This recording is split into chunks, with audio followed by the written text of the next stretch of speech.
नमस्ते। अपनी जिम्मेदारी निभाना, ये फ्रेज तो हम सबने कभी ना कभी सुना ही है, लेकिन इसका असली मतलब क्या है और टीम वर्क पर इसका क्या असर पड़ता है? तो आज ना इसी बात को एक कहानी के जरिए समझते हैं। तो चलिए इसी सवाल से शुरू करते हैं। सोचिए क्या होता है जब एक टीम में कुछ लोग तो जी जान लगा देते हैं और कुछ बिल्कुल नहीं। हमारी आज की कहानी ना इसी सवाल के चारों तरफ घूमती है। तो कहानी है क्लास 8 की। एक हिस्ट्री प्रोजेक्ट चल रहा था। टॉपिक था भारत का स्वतंत्रता संग्राम। माहौल में एकदम काम का जोश था। टीम के 3 मेंबर रिया, प्रिया और कबीर पूरी लगन से अपने अपने काम में जुटे थे। भाई प्रोजेक्ट जो बेस्ट बनाना था। पर यहाँ ना एक बहुत बड़ा फर्क साफ दिख रहा था। एक तरफ थी टीम, रिया टाइमलाइन बना रही थी, प्रिया मैप्स में कलर कर रही थी और कबीर डेट्स पर रिसर्च कर रहा था। और दूसरी तरफ था अमन। कभी कार्टून बना रहा है तो कभी फोन में लगा है, मतलब काम के नाम पर जीरो। अरे मैं अपना काम बाद में कर लूंगा, ये लाइन तो जैसे अमन का तकिया कलाम बन गई थी। कोई भी पूछे जवाब यही होता था। और यही बहाना ग्रुप के अंदर धीरे धीरे एक टेंशन, एक बेचैनी पैदा कर रहा था। तो अब डेडलाइन नजदीक आ रही थी और जैसे जैसे दिन बीत रहे थे, अमन के काम न करने का जो असर था वो अब साफ साफ दिखने लगा था। टीम पर प्रेशर बढ़ता जा रहा था। पूरी टीम ने अपना काम लगभग खत्म कर लिया था, पर एक बहुत जरूरी हिस्सा वो बिल्कुल खाली था। कौन सा हिस्सा? अरे वही जो अमन को करना था। स्वतंत्रता संग्राम में महिलाओं का योगदान। वो पन्ने एकदम कोरे पड़े थे। हमारे पास टाइम खत्म हो रहा है यार, ये रिया की आवाज थी।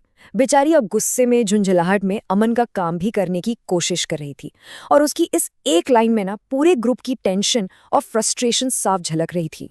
और फिर वो दिन आ ही गया, प्रेजेंटेशन का दिन। क्लास का माहौल और टीम के अंदर की टेंशन दोनों एकदम पीक पर थे।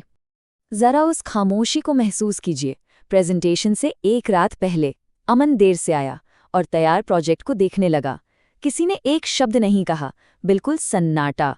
और वो चुप्पी है ना, वो किसी भी लड़ाई झगड़े से ज्यादा भारी थी। साफ पता चल रहा था कि टीम का भरोसा टूट चुका है। और फिर वो पल आ ही गया। प्रेजेंटेशन शुरू हुई और टीचर ने अमन से कहा कि वो अपना हिस्सा समझाए। और अमन, उसका तो जैसे दिमाग ही खाली हो गया। वो बस चुपचाप खड़ा रहा। बोलने के लिए एक शब्द भी नहीं था उसके पास। टीचर ने उसे डांटा नहीं, चिल्लाया नहीं, बस बहुत शांति से एक बात कही, टीम वर्क तभी काम करता है जब हर कोई अपनी जिम्मेदारी निभाता है। और बस ये एक लाइन ही अमन को अपनी गलती का एहसास दिलाने के लिए काफी थी। पर कहानी यहाँ खत्म नहीं हुई, बल्कि असली बदलाव तो अब शुरू होने वाला था। अमन ने सोचा, अपनी गलती को समझा और तय किया कि अब चीजों को ठीक करना है। तो अमन ने ना 3 स्टेप्स लिए। पहला, उसने अपनी गलती पर ठीक से सोचा कि हुआ क्या। दूसरा, उसने जाकर अपनी टीम से माफी मांगी, सॉरी यार मैंने अपना काम नहीं किया। और तीसरा, उसने वो काम जो अधूरा छोड़ा था उसे पूरी मेहनत से किया। और बस यहीं से उसके बदलने की शुरुआत हुई। और इसका रिजल्ट बहुत ही शानदार। अगले प्रोजेक्ट में अमन टाइम पर आया, उसने अपनी जिम्मेदारी ली और इस बार ग्रुप ने बहुत स्मूथली काम किया। अब टीम सच में एक टीम लग रही थी और अमन, वो भी अब खुद को उस टीम का एक जरूरी हिस्सा महसूस कर रहा था। तो इस पूरी कहानी के बाद चलिए अब इस मुहावरे पर वापस आते हैं, अपनी जिम्मेदारी निभाना। जरा इसे और अच्छे से समझते हैं। इसका मतलब ना बहुत सिंपल है। किसी भी ग्रुप एक्टिविटी में जो आपका हिस्सा है उसे ठीक से करना। ये सब कुछ बैलेंस के बारे में है। मतलब ना तो आप किसी पर बोझ बनो और ना ही किसी और का काम अपने सर पर लो। बस अपना काम करो। तो अमन की कहानी से हमने क्या सीखा?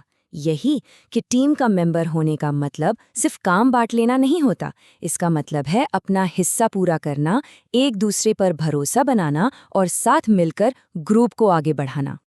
और जाते जाते एक सवाल, चाहे स्कूल हो, ऑफिस हो या अपना परिवार ही क्यों ना हो, वो कौन सी जगह है जहां अपनी जिम्मेदारी निभाना सबसे ज्यादा जरूरी हो जाता है?